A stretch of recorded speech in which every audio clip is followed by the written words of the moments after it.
Something that I keep bumping up against in my life again and again and again. This is a topic that keeps coming up for me, and I don't seem to be learning my lesson on this.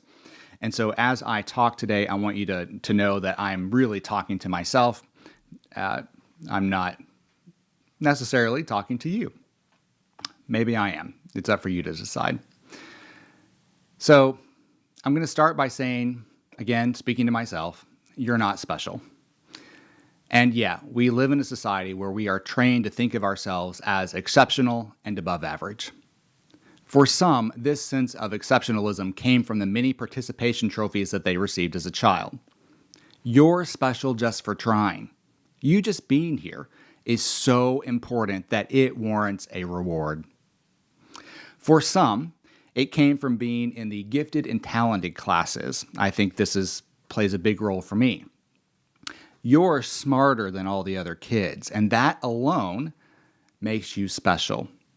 They put all of us smart kids in a class together, and now you have exceptionalism as groupthink. Very little wisdom or compassion has ever come from groupthink. I could go on and on all day about the ideas of gifted and talented. I think whoever came up with tracking, which is the system that I went through in school, should be in prison, because of the impact and effects that it has long after you're gone. Let's take a group, let's take 10% of your class, let's put them all in a class by themselves, call them smart, tell them that they are the top class, and then we're going to rank every other class down, 1 through 8, and everybody's going to know this. Everybody's going to know where everybody else ranks. It doesn't put a target on your back at all to be in the top class and the eighth class. Well, don't touch them. They're so stupid that we think it may be contagious. I mean, no good came from that system. And when you look at all of us kids, now we're all, including myself, very average. So what purpose did that serve? God only knows. Terrible, terrible system. But if you're in that top class, you're definitely special. But maybe you think you're special because of your privilege. Ooh, nobody likes hearing that one. I went to a secure building on a college campus last week, dressed in a suit. I was looking really sharp. And I approached the security desk in this secure, locked-up college campus building in downtown San Francisco, and I said, I'm here for an event. I need to be let in and sent upstairs. They did not ask me for an ID. No one was called to confirm that I was who I said I was. I'm just a tall white guy in a suit. I was immediately allowed into the building and sent unescorted on my way. I'm special just because of the body I was born into. Or maybe you think you're special of how hard you've had it. I've got this one too. It's a sort of special that makes us feel different from everybody else because they don't know how hard we've had it. They've not experienced our hardships. I'm different. I'm special. And you just don't understand me. The more I study it, the more I think about it, the more I think that special is dangerous. It's like a disease. It's dangerous for our well-being, our mental health, it's dangerous for our relationships, and it's a danger to our success. Because special implies that the rules don't apply to you. I'm tall, I'm white, sometimes handsome. I shouldn't have to work as hard as everybody else. Things should just be handed to me. And don't think that does not play a role. It shows up when you look for it. Did you see in the news just recently that new Harvard MBA grads are having a hard time getting a job?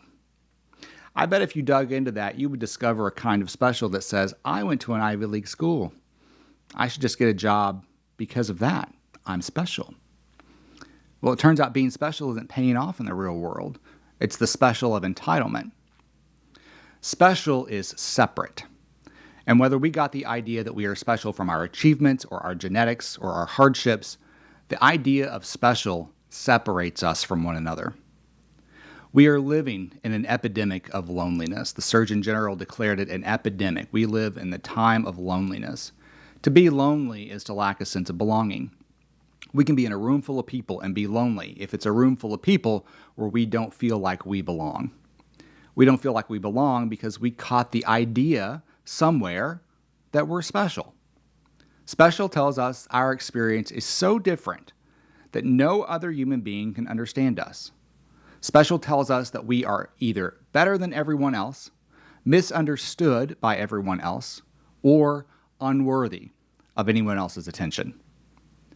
But it's when we let go of the idea of being special that we gain a sense of belonging and a sense of compassion for ourselves. Being special has a way of becoming part of our identity. We see that when others outshine us, or people fall all over themselves to accommodate us, or when recognition and success isn't instant, it threatens me and who I believe myself to be. Special has high expectations, and when they aren't met, that's a threat, because it threatens who I think I am.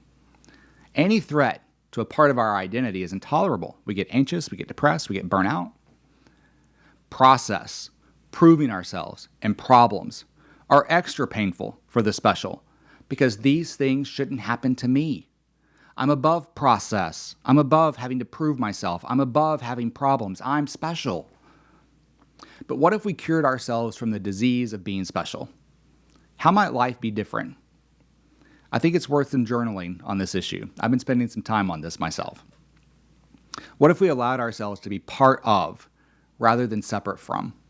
What if we walked into a room, any room, even if that room is full of people of a different color or background or political affiliation, and we allowed ourselves to see past all of that and to see the shared humanity instead? What if we accepted the challenge of success rather than the demand of compliance? What if we accepted the challenge of success rather than demand compliance? I suspect it would make the process more tolerable and burnout less likely. What if we saw failure or setbacks as necessary and not conspiracies to obliterate us? In my business, I get so mad because my sales don't reflect my fantasy. There is a well-known common wisdom that you have to connect with somebody 5 to 7 times before they will like and trust you enough to do business with you. And here I sit, pissed off that they haven't bought from me after 1 or 2 interactions. And there it is. I think I'm special. Why don't you love me? I'm so special. I'm so special that I don't think the rules apply to me. The rules do apply. We do the research, we track our progress so that we can measure ourselves against the rules, the standards, the common course of things. To measure ourselves against any other metric, our specialness, for example, is a recipe for misery. And it is a trap I have fallen into again and again and again and again. I cannot tell you how many times I've had a brilliant marketing plan. I put together incredible sales presentations, a media kit, websites, assessments, campaigns, all these fancy things, and I put it out there. Crickets. And I get so disappointed, so mad. And I tell myself that people are just so stupid that they don't get it. They don't understand what I'm trying to do. I tell myself that, well, people would rather be mediocre than reach for greatness. Or I go the other way, and I'll blame myself. Well, you're just too gay. They're never going to accept you. You're too academic, too intellectual. You're too boring. What if I'm just not special? What if the rules of common wisdom apply to me too? What if I just go out and do that marketing touch number 2, 3, 4, 5, 6, and 7? What if I just follow the rules and measure against those established standards rather than thinking that they don't apply to me? Specialness is a disease. I see it with my clients too. And I get so mad when I see it with my clients because I see so much of myself in them.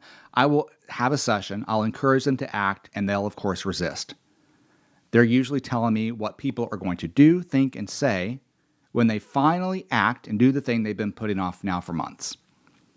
And here I am, sitting on the outside, and I know good and well that people just don't care that much about them to spend that much energy on them. And I don't mean that in a disrespectful way. I just know human nature. And I'll say things to them like, well, when you see other people doing this thing I'm encouraging you to do, what do you think about them? And now it seems obvious, right? And they'll tell me what they think, which is a reflection of their human nature, which is that they don't think a lot of anything of it. But they think they're special. Well, when I post that thing on social media, there's likely going to be a convening of experts to analyze the structure and the content of my message. I will likely get fact checked by the local news, and there will be wall to wall coverage on CNN of the dangers of my mistakes. No, you're not special. How much of our lives are getting away from us because we think we're special? It's the ultimate self-delusion. I think we somehow got the idea that being special is going to lead to some sort of special outcome for us, and we keep waiting for it. Turns out, joke's on us. We're not special. We're human. You and I, we're just like the rest of us. And when we can accept that, therein lies the reward.